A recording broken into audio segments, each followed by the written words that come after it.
flush headlights, taillights on the body with a trunk opening that dipped below them.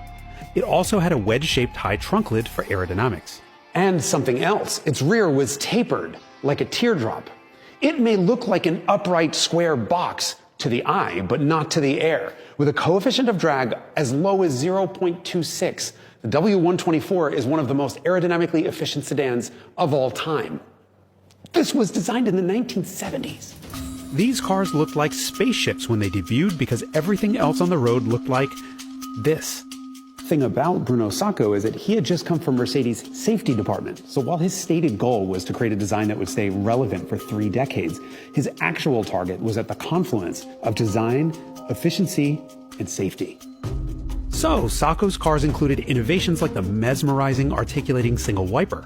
It covered a record-breaking 86% of the windshield, but its arm stayed parallel to the airflow at all times so the blade didn't lift off the glass on the Autobahn.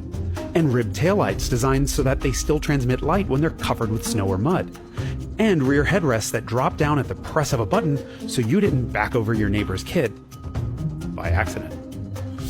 By the end of the 1980s, Mercedes was basking in its huge success, with yuppies everywhere fawning all over their expensive, over-engineered status symbols. But with the new decade came a new crisis, and its name was Lexus.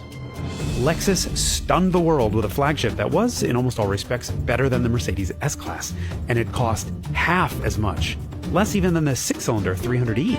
Poof! There went a quarter of Mercedes-Benz US sales overnight. A desperate plea came in from Mercedes North America. Hey, Krauts, throw a V8 in that thing or we're never going to be able to sell another one. Good idea. But remember, this was a fuel crisis vehicle. It was designed